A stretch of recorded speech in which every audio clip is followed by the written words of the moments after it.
Welcome to Heiner Outdoor Living. We're a team of yardists that take boring, mundane yards and transform them into livable works of art. Join us as we cater to outsiders like you and make home your favorite destination.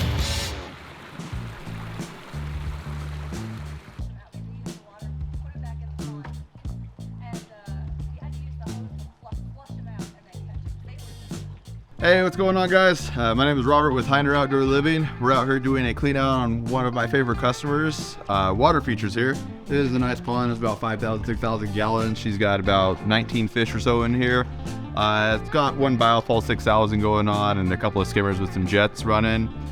This water feature tends to have a copious amount of algae growing into it. This has started happening a couple of years ago, even though the water feature is older than that. I'm believing the cause for that is probably the high levels of phosphate that are coming out of the tap water, which is definitely not fun to deal with, but we've got a game plan for that. At this point, we've drained it down. We've picked out quite a lot of the algae by hand in 5-gallon buckets, and we're getting that to a site so we can collect it for disposal. We've got some fish still in the water feature. We've got two 500-gallon tanks over here. One of them is housing the fish. We want to probably put at least an entire of that tank into the water feature. What we've got left down here, we're trying to hold on to. That way we can use that for rinsing, just for now. Just try and save as much water as we can. No sense in wasting it. We'll get started pressure washing here shortly. Dominic down here is pulling algae out with net until he catches some fish by chance. Like I said, we've got maybe 8 fish out so far, so we're about halfway there. There's a lot of plants in here as well. We might do a bit of trimming up of some of the dead stuff before we head out, and then maybe see if we're going to do something about the lilies, either planting them in the gravel or just repotting them. We haven't decided that yet, so we'll touch back, I'm sure, here shortly.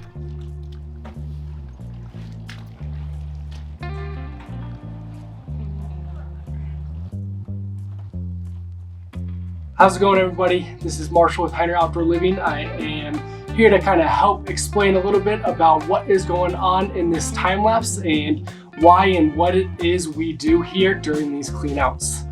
As you can see, Robert is hard at work. One of the main and first steps of the project is pulling out a lot of the algae and the larger debris by hand. As you can see in this water feature, there is an excess amount of algae. Typically, when we do cleanouts, there's not this much, but as Robert explained, the high amounts of phosphates really fed that algae. There are a lot of things that we are going to do to try to help combat that. One thing that will also help is as these plants mature into these water features, it will help to fight for that same source of energy towards the aquatic plants as opposed to feeding the algae. One thing that is really helpful as well when we are catching these fish is to drain that water down approximately 6 to 8 inches. What that enables us to do is to take them, and we have these holding tanks, and during the process we put the fish in the holding tanks with an aerator, and what it does is it gives them a little fish spa while we really can get in there and commence the work and keep the fish safe at the same time. Rinsing down all of these rocks and pressure washing them is really the only way to get this water feature clean. When it comes to these aquascape style water features, they mimic a lot more of a river system as opposed to a traditional lake or pond or body of water. And when the snow melts in the springtime, it sends all of that fresh water down into those river systems and cleans out all the sediments and all the debris and all the waste throughout those river systems, and that is exactly what we are doing here to mimic Mother Nature. So we are taking that same approach, rinsing down all of that rock, pressure washing all of that algae, but most importantly, trying to save as much of that pond water as possible within those holding tanks to reintroduce it into the water feature after we are done. The benefit of pressure washing all those rocks and getting them nice and clean is just to hit that reset button, very similar to what Mother Nature does. It is a process, as you can see. We always like to start at the top of the water feature and work our way down.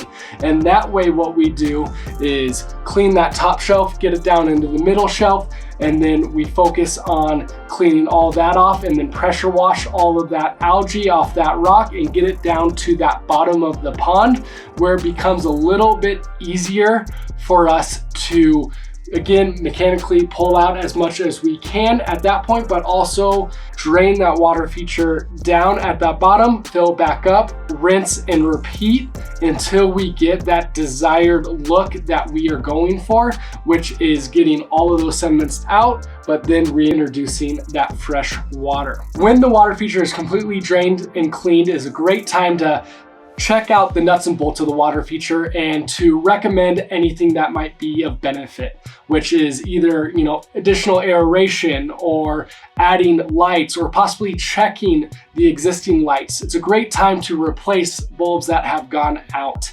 And then once we do all of that and add all of those, we start filling up the water feature again.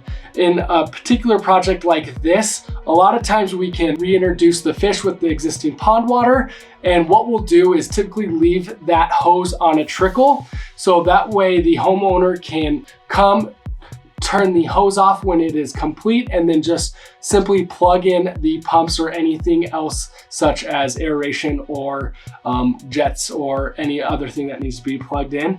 And then as you can see, once that water feature is done, we came back a couple days later and you can see how clear and how much of a difference it is from when we started to when we finished. Now that the time lapse and the explanation of the water feature is done, we're gonna go ahead and get back to the field and have Robert wrap up this project for you. So we're finished up there at that pond. We filled it back up with as much of the original water that came out of it as we could. We had to use quite a lot of it for rinsing because it was fairly dirty. We went ahead with the plan that I have this year for trying to help it to not be so nasty. That is a lake phosphate binder is what we used. There is a heavy amount of phosphates being introduced into the water in Colorado Springs to treat it. And of course, phosphate is basically just algae fertilizer. So we're running it with the lake phosphate binder. We've still got the autodoser running with maintain right now. It's looking pretty good. We were hoping it's gonna stay that way. We got the fish back in and the customer is happy. So that's really all that matters. Thanks for tuning in. Please like, comment, subscribe, all that good stuff. Helps the algorithm. And hope to see you next time.